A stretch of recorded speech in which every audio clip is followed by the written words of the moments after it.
Hello everyone and welcome back guys to episode 57? Is it 56 or is it 57, Jamie? I think it's at least 57. I think it is 57. It might even be 58. We don't quite know what episode of Knowing Wheel we're up to. But yes, we're back once more. As always, I'm joined by Jamie183. How we doing, mate? I'm good, yeah. A little break week this week, obviously, from the races, but we've got a lot to talk about anyway. Yes, yeah. And I mean, obviously, if you missed out on last week's show, we definitely recommend going back and checking it out. We kind of had a bit of a rushed episode of the Monaco Grand Prix. So, you know, we've kind of got a few little bits and pieces we want to discuss from the weekend still here today. But, of course, as always, there will be timestamps linked down below. So, you know, if you're only after one specific thing, then obviously you can just fast forward ahead to that. As always as well, check the other links down in the description below. You know, if you're interested in checking out Bybit, that would be massively, massively appreciated. F1 Store, Fanatec as well. Now we've got an affiliate link with them, so you know, if you want to try and buy some gear like I've got, I don't think it's actually in the corner of my shot on the show, then definitely check out that one. Clips channel, the podcast on Spotify as well. Obviously, that's the big one as well. And yeah, we cannot thank you guys enough. I think now we've crossed over 3,000 streams on this plucky little podcast as well there. So a massive thank you to everyone that is continuing the sport. Have I forgot anything, Jamie? Manscaped as well? There's plenty of things to check out. You got 50k subs. So I did get 50k subs. Yeah, thank you very much for reminding me. Thank you as well to everyone that has helped us cross over 50k subs. I think this is the first proper video I'm doing because obviously I record videos ahead.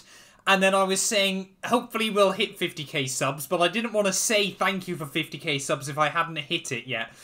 So yeah, this is the first video I can properly say thank you all so much for the insane support. To be honest, we're getting pretty close to 51k already. I don't know what's going on anymore, but thank you all for the continued support on all of the work. But yeah, let's get into it then, Jamie. Let's first of all discuss, back from Monaco, Jos Verstappen apparently has said that he doesn't believe Red Bull should have let Perez win that race. He thinks they cost Max 10 points. Jos is just about absolute clown, to be honest, isn't he? He is just a clown show. When drivers and, well, former drivers leave the sport, they either go one way or another. They either become a quite respectable pundit. Well, it's one of three. One of three, yeah. They either just peace out and leave, like Raikkonen has. Become a respectable pundit, you know, the likes of Karen Chandok, Jensen Button, Nico Karen Rosberg. Chandok? He's a good pundit. I mean, Karun Chandok is, not Karen Chandok. Yes. Or they just chat absolute rubbish and just try and get clicks, like Ralf Schumacher or Jacques Villeneuve or Jos Verstappen in this case. So yes, yeah. It's completely a terrible opinion. Obviously, Red Bull did the best they could for both drivers. Both of them picked off the Ferrari, well, one Ferrari each. Perez got 2, obviously, and they came home with a 1-3 after qualifying 3 and 4. So exactly. I don't see why he's complaining. Yeah, and I mean, let's not forget, Perez spent pretty much the entirety of the Monaco Grand Prix weekend quicker than Max anyway. That's why was the likely reason he did end up winning that race. I mean, just Jos Verstappen, surely there's got to be a ban placed on him at some point from entering Formula 1 paddocks. You know, I don't know if you saw, Sky Sports had a bit of a whoopsie before the Monaco Grand Prix. Because they were doing... Did you not see this on Twitter? They were going to be doing a Q&A with Jos Verstappen. And of course, most of the questions were not ones I think you'd want to ask Jos, to be honest. Not the best with history. I think they did manage to get about 3 decent questions out of it, out of about the 100 that were asked. Because, I mean, a lot of people are a fan of Max Verstappen. You know, Jamie is one of those people. Yep. There's very few now that still... I mean, when you see the occasional person try to argue Jos Verstappen's case anymore on Twitter, he's just a complete and colossal penis, isn't he? It's just... He's an absolute tool. I don't see how anyone can have the time of day for him at all. But there we go. I think he definitely deserves a nickname similar to... You remember Ricciardo Rossit Tossit? No. Do you not remember Ricciardo Rossit Tossit? No. Do you remember Ricciardo Rossit? Yeah?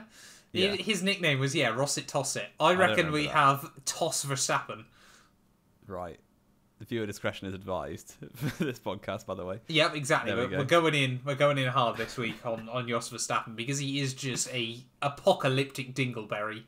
Yes. And we don't like him, and neither should you. At the end of the day, who leaves their child at a petrol station? That's an absolute pluck out of the dark to bring that one up. Well, yeah, he just frustrates me. Better than you saying Sebastian Vettel was going to get arrested a couple of weeks ago. I don't remember saying that. That was at Spain for copying the Red Bull. Oh, yeah. Well, you never know. But, yeah, Jos Verstappen, ignore anything he says. Yes, pretty much. Yeah, avoid him like the plague, I think, is just the best piece of advice we can give. Let's just rewind back, though, to Monaco, Jamie. I've been trying to come up with some ideas this week, how we can fix the Monaco Grand Prix. Now, normally, I kind of think of these ideas up on the spot when we get to a podcast, and often you pluck holes into them. Right. This time round, I've thought of a couple of ideas, and I've actually trialled them out on a couple of other people. Now, I'll be honest, the market of people I've used so far was my mother and my grandmother. Right. So maybe there's still a little bit of bias involved. The criticism won't be there, yeah. Yeah, the criticism might not be fully intact, but I've come up with an idea to fix the Monaco Grand Prix this week, and I want you to hear me out. Okay. Now, first of all then, Monaco. Objection. What? Objection. You don't want it to be at Monaco anymore. The Monaco Grand Prix is going to be held elsewhere. Yeah. What do we remember from the 2020 Monaco Grand Prix, Jamie? Sorry, 2021 Monaco Grand Prix, even, I should say. Yeah. 2020, are you sure 2021? Yes. Yes. Okay. Well, Hamilton was qualified 7th, stuck behind Gasly. Right, okay. Not what do you remember, you nerd? What do most F1 fans remember from last year's Monaco Grand Prix? Two things. Leclerc not starting. No. That's okay. Three I don't things. know what you're picking up on. Bottas's wheel getting jammed on. No. Okay, four things. Right, my point is not being proven the way I'd hoped. We remember last year's Monaco Grand Prix for two things, Jamie. Okay. Lance Stroll's camera. Oh yeah. And the Golf McLaren livery. Okay, that's not what I would have picked out. No, but you don't remember Formula 1 like the standard viewer does, do you? And to be fair, neither do I. But yeah, that has ruined my point immediately. I say, from now on, Monaco Grand Prix, Jamie, every team has to rock up with a classic livery. Why would teams agree to that? That's just extra cost. Because it generated so much interest for McLaren last year. Why would it create extra cost as well? Because you've got to design a new livery. You're paying people. That don't cost much. I could do that. And It you're not even having to costs design something. a new livery because you're just using a retro one. Yeah. Like, you just imagine, you get to Monaco, McLaren rock up with a white car, like Senna's McLaren from the 80s. What, that you're not allowed tobacco sponsorships anymore? So that would be funny. Well, you fake tobacco sponsorships, or you sort of just allow them that 1 week. That would never go through. But yeah, you make as close to historic liveries as you can. So McLaren rock up with a classic livery. You've got Lando Norris. I did really badly then. I forgot their lineup. Lando Norris has to go around with like a Dayglow helmet or something like that, like Senna used to. Williams rock up with a Rothmans livery or something like that. With no tobacco sponsorship. With no tobacco sponsorship. Rothmans is a drink. Oh no, it is cigarettes, isn't it? Yeah, it is cigarettes. That's really bad. I'm thinking of martini.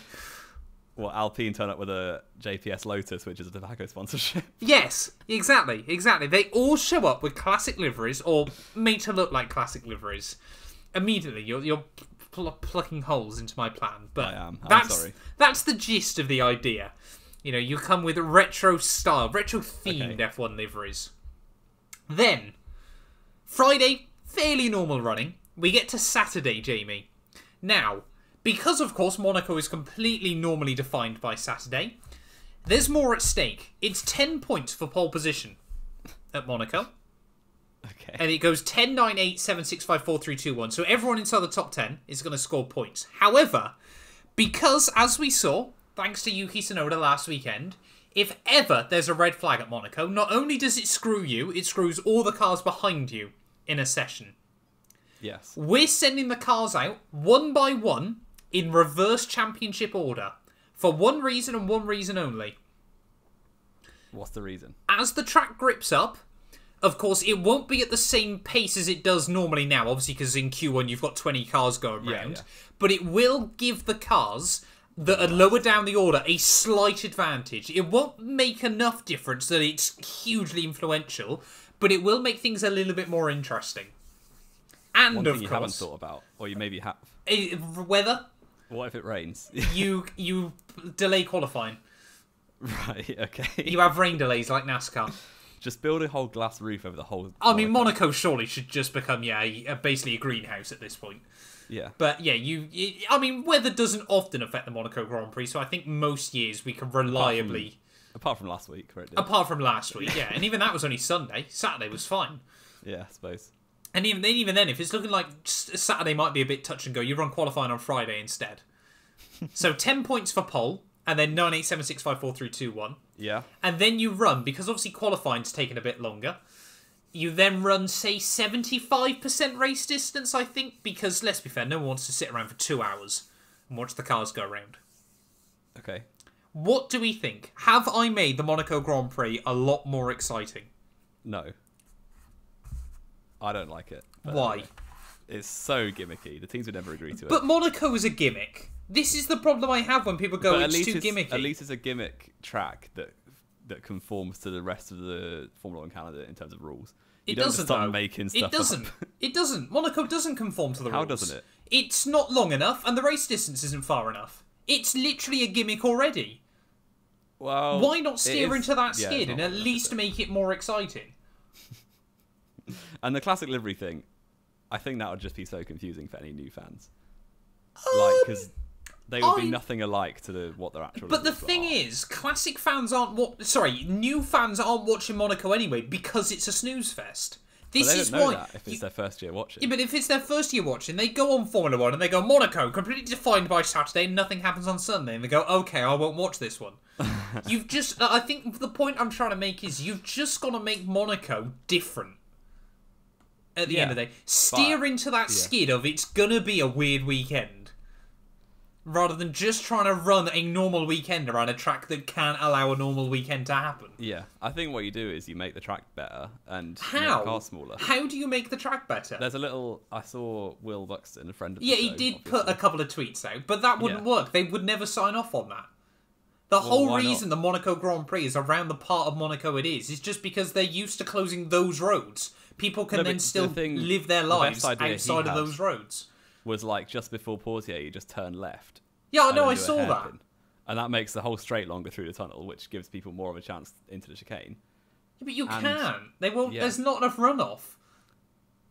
That's why the chicane's where it is.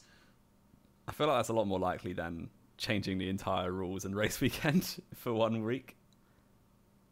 But then you got the swimming pool in the way. For what? Wait, so you go down through the tunnel and just straight line the chicane? No.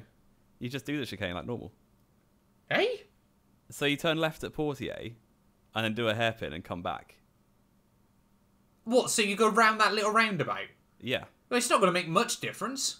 It would make it a traction zone rather than just a slow corner into the tunnel. It's already a traction zone. Not really. I mean, it doesn't sound as fun as my idea. It sounds a lot more reasonable and something that might actually happen rather than. The thing is though, I genuinely want to believe it's not scripted career mode. But the thing is, I'm sort of there, like, they've got to try and make it different if they want to keep it on the calendar. And I think something like that, imagine Saturday with that, is watching each car go around by themselves with classic liveries. That would be incredible, before, hasn't it? What, one-shot qualifying? Exactly. And it was always, it made things interesting. It was absolute, not fair at all. But no, but that's because they had to do 2 laps over 2 different days and all this, that, and the other, wasn't it? And one lap had to be on race fuel.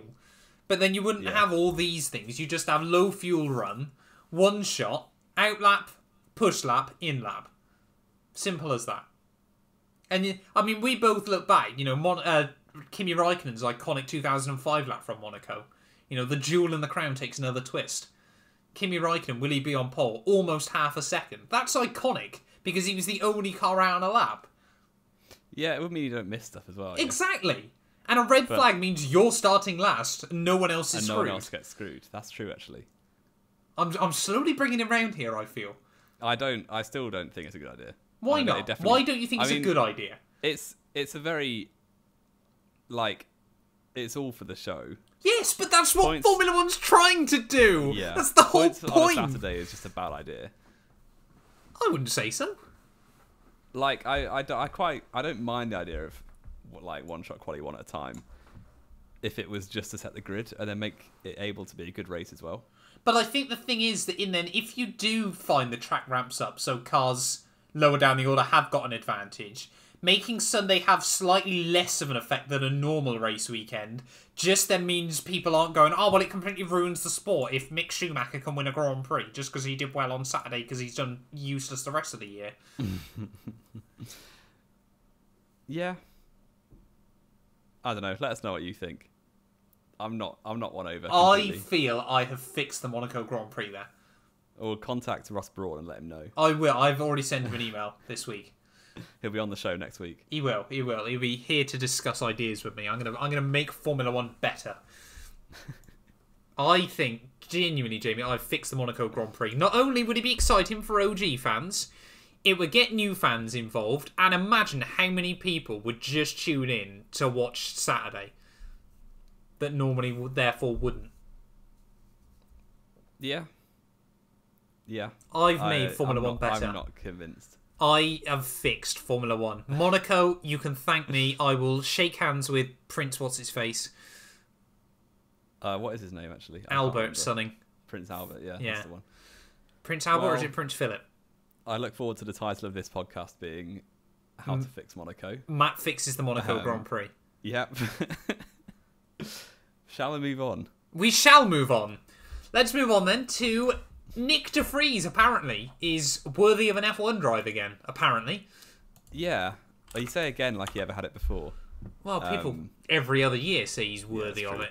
I think the thing is with Nyck De Vries, he's a safe pair of hands and you know he's going to be decent, but he's not going to set the world alight. No, and he's also, 42 and now? He's also 27. Is he 27? He's so. at 27, 28, isn't he? He's not young. Yeah, he's been Mercedes reserve for as long as we can remember. Actually, that's not true. He's been in Mercedes reserve for about 5 years. Yeah.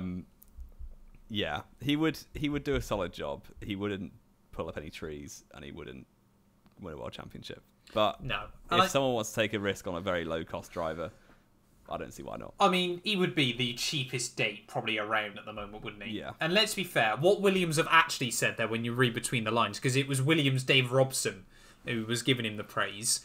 What they've actually said is he's less bad than Latifi. Yeah. It's really what... He was matching Latifi's times in the practice he did in Spain. Yeah. I think... But I think we knew that already, because they would have raced against each other, didn't they? Yeah. In 2019? Yeah. Well, that's where De Vries won the title. Latifi came runner-up. Latifi came runner-up. So clearly we know he's better than Latifi already. In 1 year. Well, and a couple of years before that as well. Did he beat him the 2 years before that? 2018, De Vries was fourth behind the top three. But yeah. And then 17, I watched De Vries win a race that year. I don't think Latifi was in F2 in 2017. He was, wasn't he? I thought Latifi had been kicking around. I thought he'd been kicking around for years. Yeah, maybe he had. Because even Albon was in F2 in 2017, but only for a few races, wasn't he? Nicholas Latifi, 5th. Oh, so he beat... Wait, he did beat Nick, because De Vries was 7th.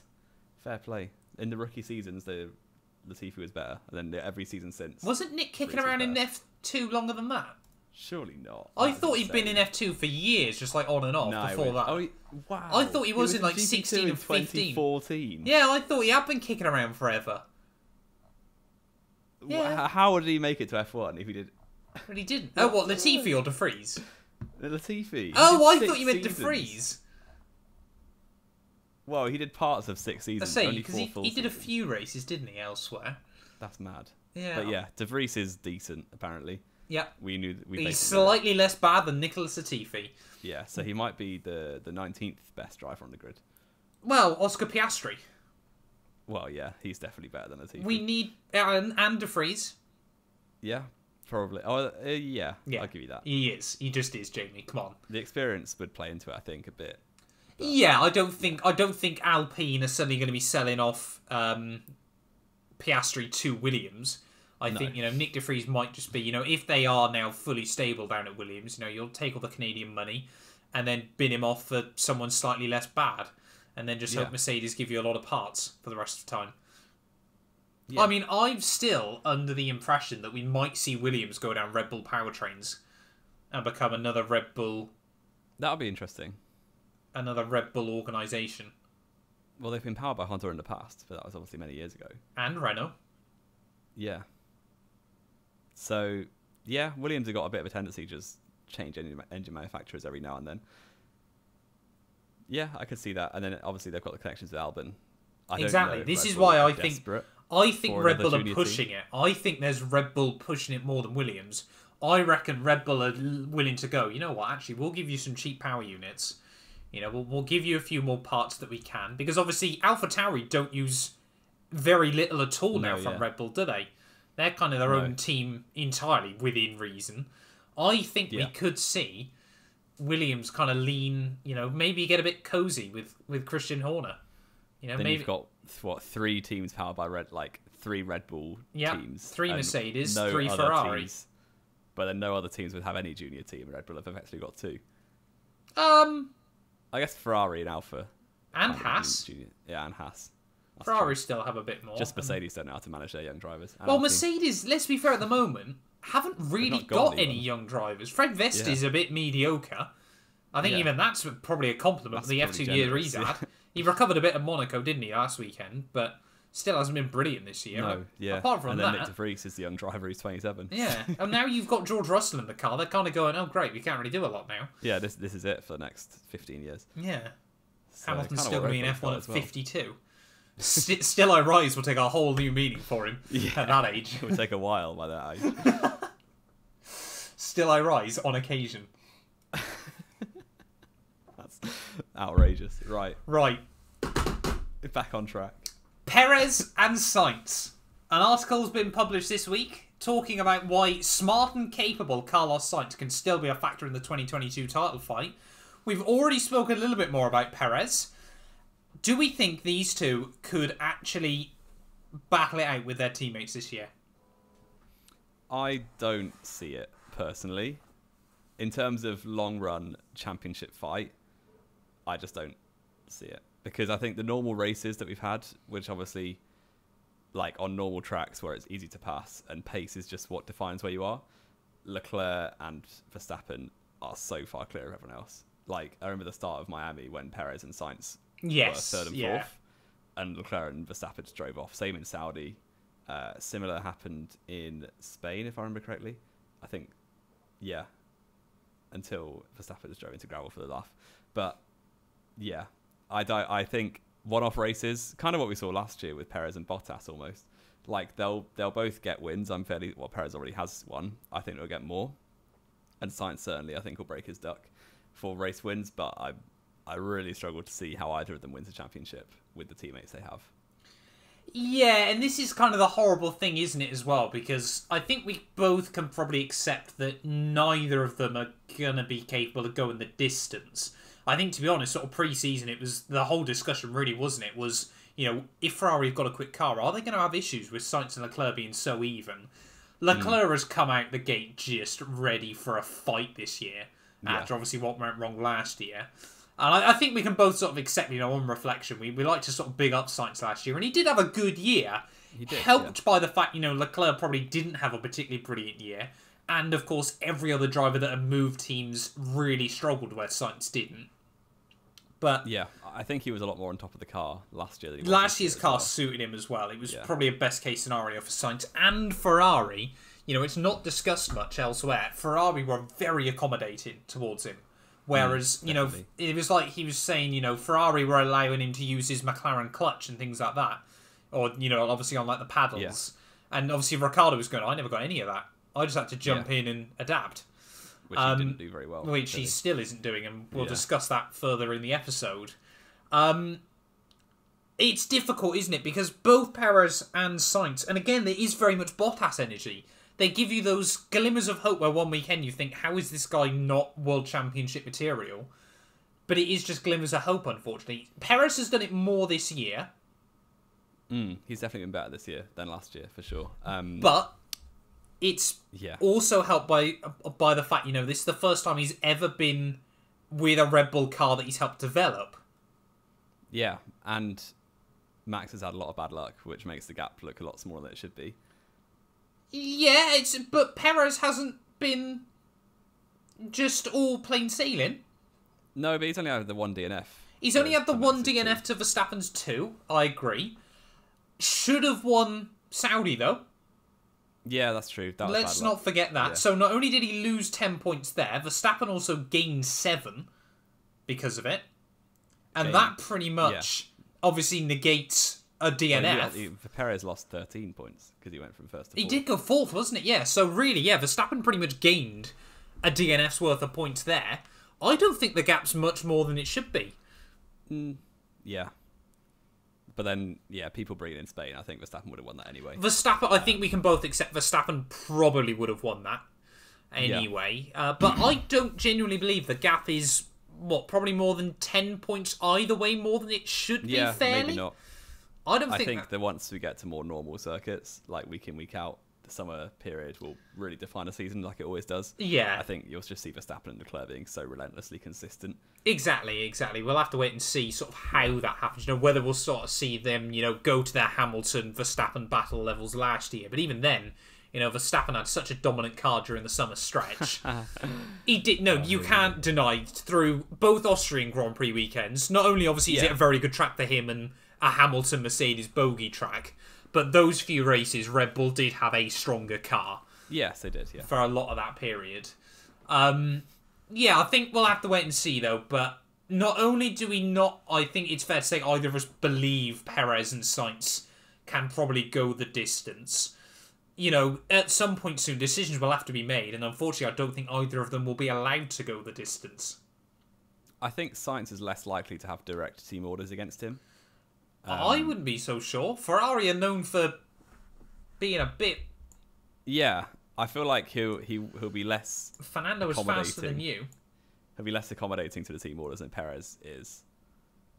I'm not sure now. I think after Monaco, I wonder if Perez is thinking, you know what, actually, I'm going to go for this.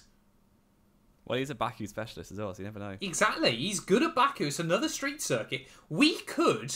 Quite possibly, this isn't impossible, Jamie. We could quite easily see Perez leave Baku championship leader. Really? Let's say Verstappen and Leclerc do what Hamilton and Verstappen did last year. Why? Perez takes the win. It's Baku, mate. Let's say it's not impossible. I wouldn't bet on it, but it's not impossible that we could be talking next week about Sergio Perez as a championship leader. I'll take £5 if that happens. Like I said, I wouldn't bet on it. Right, okay, we're not. But I'm not saying it's impossible. Yeah, we'll get onto our Baku predictions later. But yes, Perez is good, but I don't think he's still behind Leclerc as well, isn't he? Yeah, but not by much. Not by a lot. But yeah, there we go. Let's talk then, Jamie. The other really sort of big news that keeps doing the rounds over the last couple of weeks. Let's talk drivers that still aren't delivering. We actually did this pre-year, didn't we? We did 3 drivers that we felt really needed to deliver in 2022. They were Yuki Tsunoda, who, let's be fair, this year has done a good job. He's been helped by the fact Gasly has really had a rough start to the year, but I think horrendously unlucky, and that as well, yeah. But I think, Tsunoda was very open with the fact last year, and I think we kind of said this before last season as well, he probably got pushed into Formula 1 a year too early. Yeah. And now kind of understands the weight of what he's got to do, when it comes to fitness and things like that. He's come out this year looking strong. Yeah, he has. And he's definitely doing well enough to not be sort of questioned at the moment. Yeah.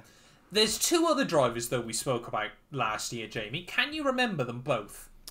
I think one was definitely Ricciardo. I think one was Seb. It was. Spot on. Yeah. Now, Seb as well, we can probably just sort of squash any before we get a lot of angry people in the comments going, you can't not say Seb, he's wonderful and he protects the bees and goes on TV and all that. Seb is doing a perfectly good enough job at the moment, isn't he? A bit like Tsunoda, he's not setting the world alight as much as some people would like to think. But he is doing a good enough job to completely warrant a seat for next year. Yeah, if he wants it. If he wants it. That's another thing. Ricciardo, though, on the other hand, It's not looking good, is it? Many rumours. I think that obviously F1 silly season always kicks off around this sort of time. That's all there really is up for debate. But there's one more. Well, yeah, but Ricciardo's the main one, I think. Ricciardo will be the one that sets off the shuffle. Yeah, because if, like, Zach Brown has been less kind to Ricciardo, I think, recently. Obviously, we see for the past 18 months, it's all been like, oh, he's adjusting to the car, we'll give him time, he's a very good driver. Yeah. More recently, it's been, we're paying him an awful lot of money, he's not really delivering. We pay you a lot of money to get time out of this car. Yeah, which he isn't really doing, and especially when there's a lot of drivers who would happily take that seat for a lot less money and do an adequate job, or equally as good as Ricciardo, quite easily. It's question marks over whether he stays, but yeah, it's a really weird one because not even that long ago his stock was so high. I remember in a Renault, back then, he was delivering very well. Like, I don't think it was quite the levels he achieved at Red Bull, but still. It's always difficult to tell, isn't it? Because he did do really well at Renault, especially during 2020. Yeah. Helped, of course, by the fact that Ocon didn't really have a good year. No, he was coming off the year out, wasn't he? So, and even then, Ocon had a better best result than Ricciardo. Yeah, but that was so lucky. That was horrendously lucky. The P2 in Sakir, which was completely undeserving. But yeah, Ricciardo. Oh, I wouldn't say that. Well, he did a one-stop. Sainz, Norris, like everyone deserved that over him. And obviously, it only happened because both Mercedes got screwed as well. Oh, right, okay. I think, he did everything he needed to and got a result that I felt was fair, but apparently not. It's just because you don't like Ocon. Yeah, that's true. And even I'm not a fan of Ocon anymore. I used to really like him, but slowly but surely, as he goes into Alpine... As he tried screwing Hamilton about 4 times at the weekend. When was this? In Monaco. Oh, in Monaco. Yeah. I had completely forgot about that. I was thinking, when did he do that last year?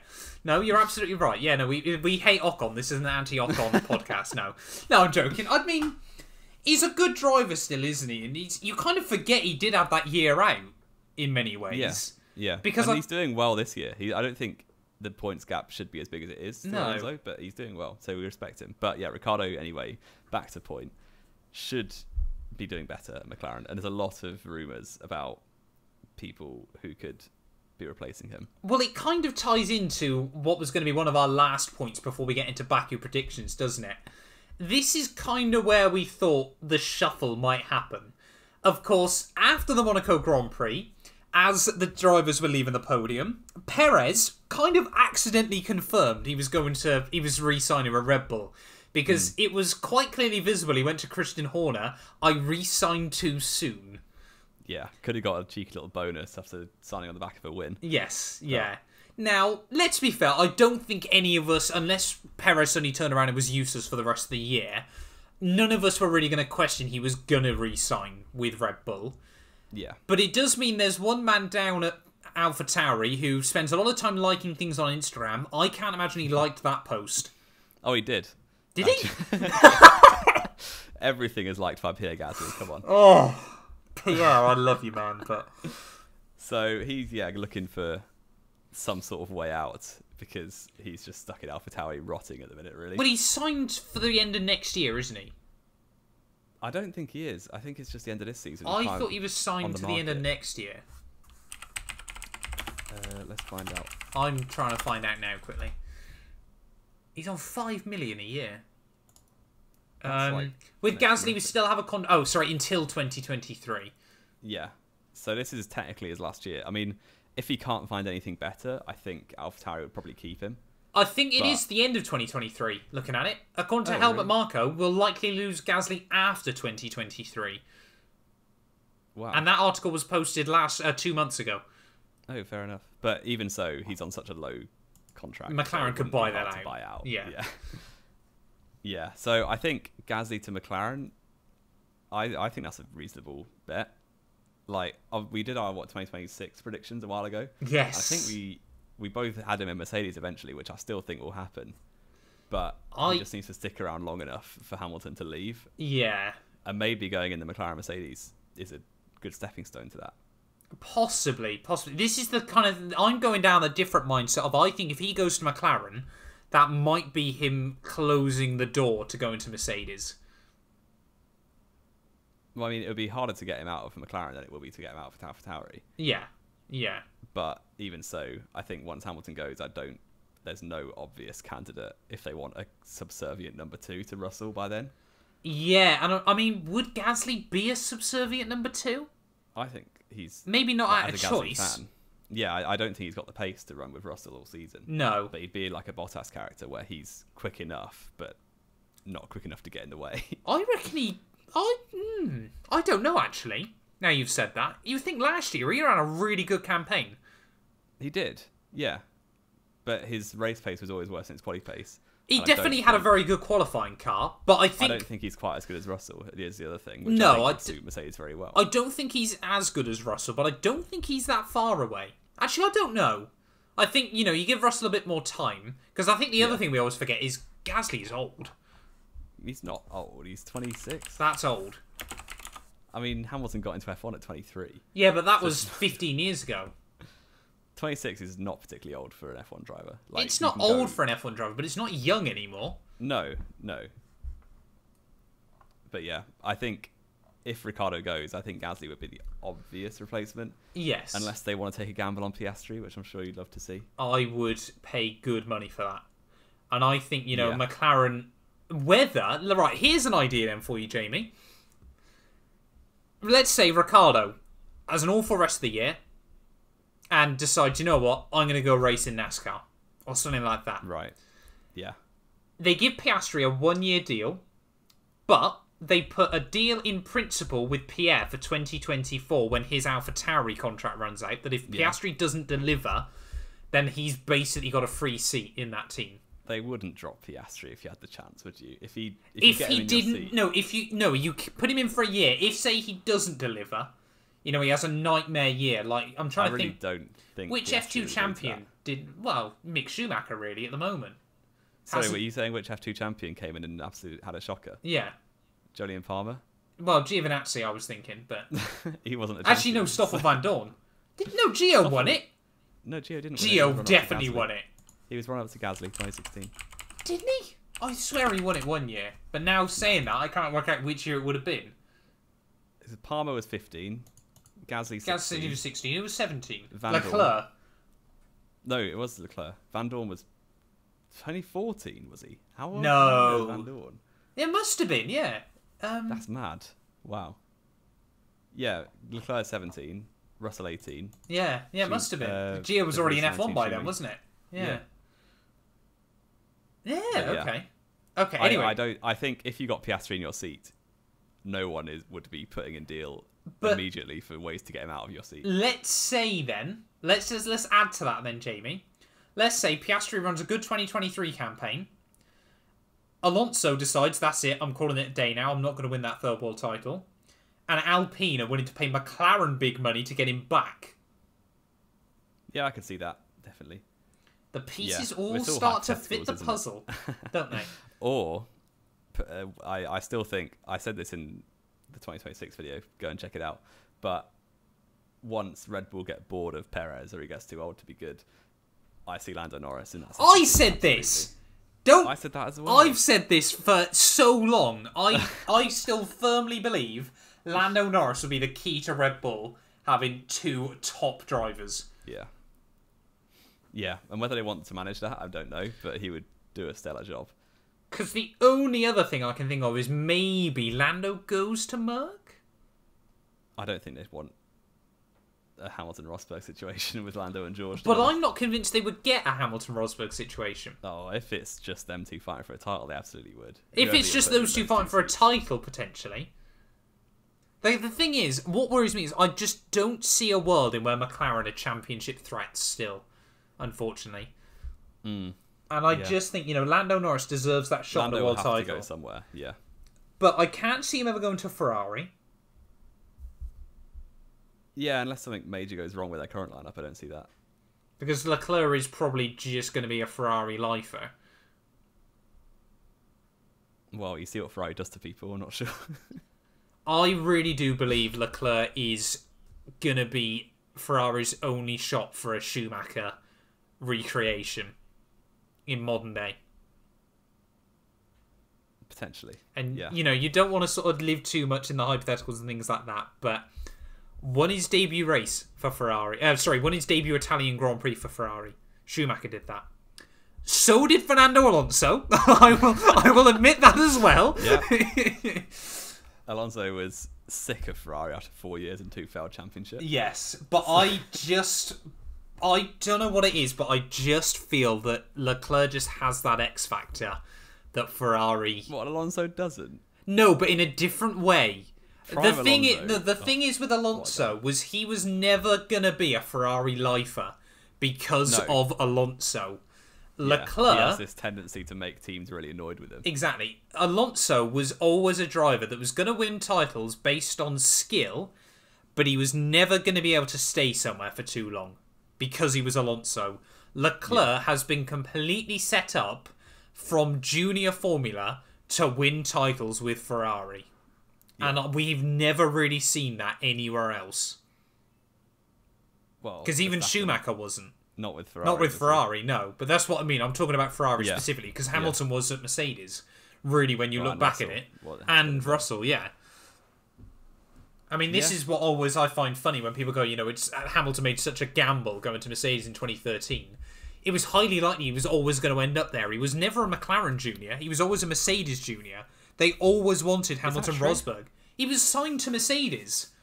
But Ron Dennis was the one who, was credited with discovering him.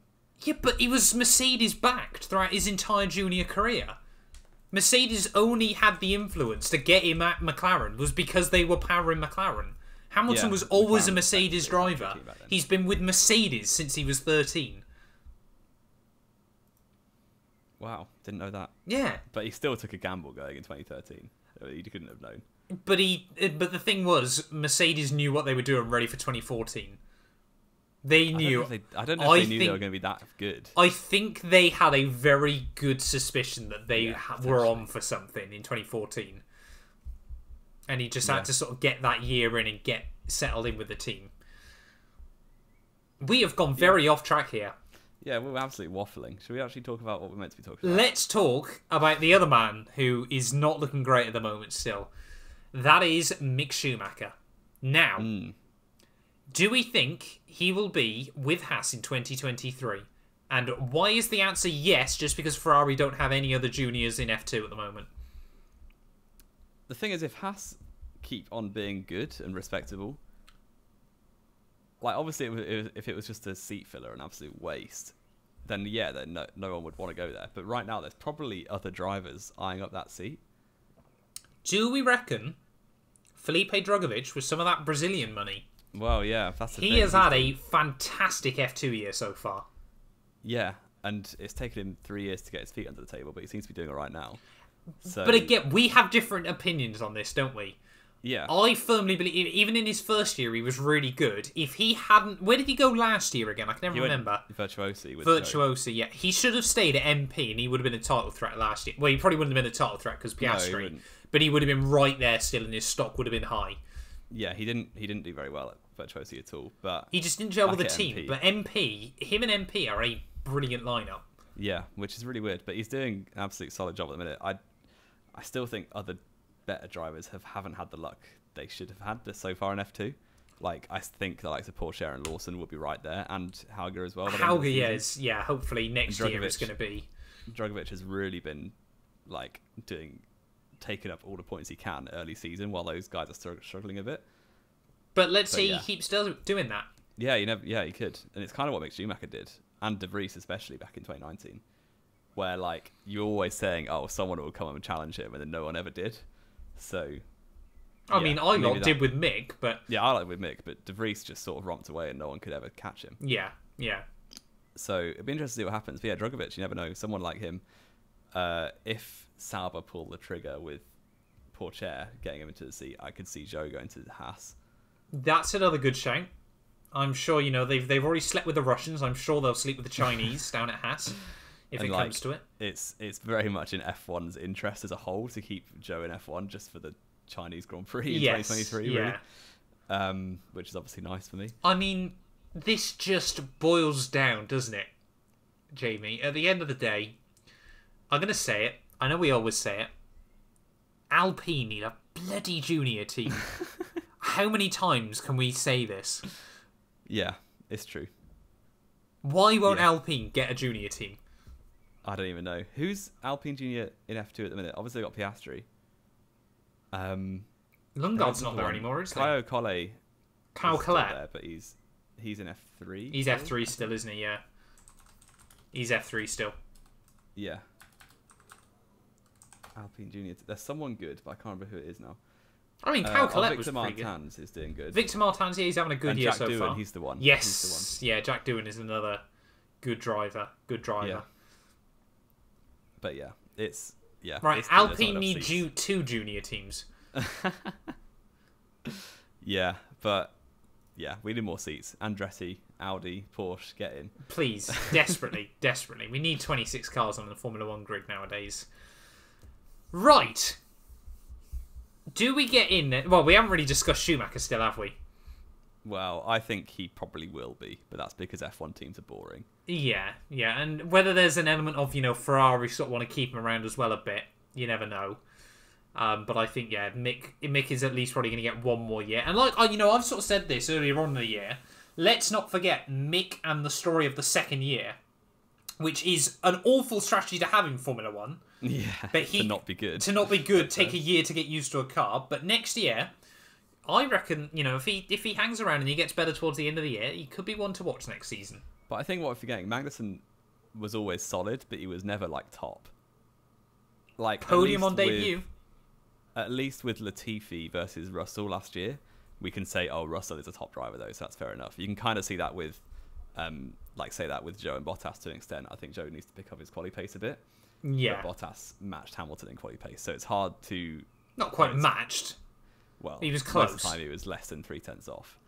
That's not matching, Jamie. No, it's not. But there we go. But yeah, with Magnussen, he was never top. He was always decent. He went toe-to-toe with Grosjean, which says a lot. It just says he's mad going toe-to-toe with Grosjean. But yeah, he needs to be picking it up because, in my opinion, still Magnussen isn't Magnussen isn't an impossible benchmark.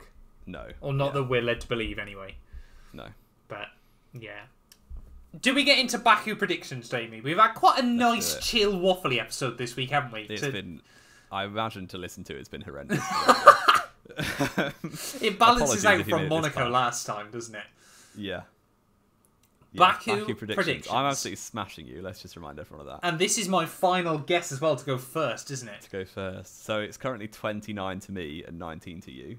Oh, right. So, and just a remind, 2 points for a bang-on prediction and 1 point for correct, but in the wrong position on the podium. Right. I am going to say Verstappen pole.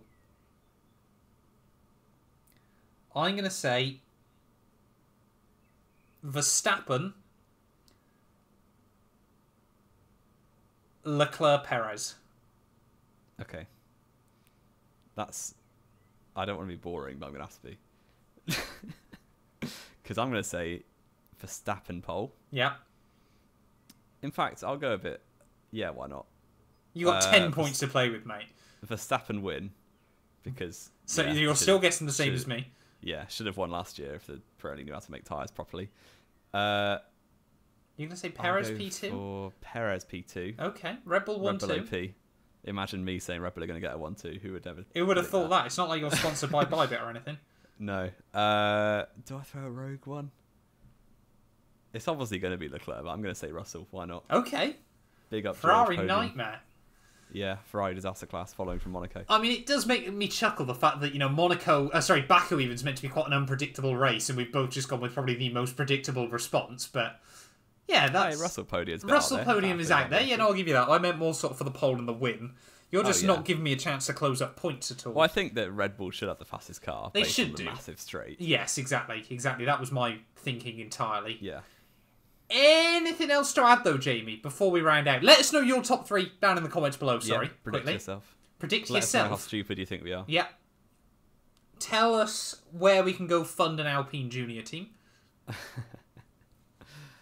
Have I forgot anything? Has anything been put on Twitter in the last hour? Oh, yeah, that's a good shout. Let's have a quick look. I don't believe so. We're safe this week, are we? Although I did see a stat that Mercedes haven't had a DNF yet this season, which is interesting. Yeah. Because every other team has. Yeah. And every other team's had 2. Yeah. At least. Mercedes OP still. Yeah. They know how to run a team, just not how to build a car anymore. Exactly. Oh, how the tables have turned. Right. Yeah, I think that about wraps us up. That, I think, is going to do us then for this week. Thank you all to everyone that has somehow listened all the way through. As always, we do just do this podcast for a bit of fun, but, the support is always really, really nice to see as well. For us, it's really just, a chance to waffle about Formula 1 for an hour each week, which is always quite nice. But yeah, we'll be back then next week out ready to review the Azerbaijan Grand Prix. Could be a spicy one. We'll have to wait and see. We'll be back very, very soon with more Knowing Wheel. I almost forgot the name of our own podcast then. That was terrible.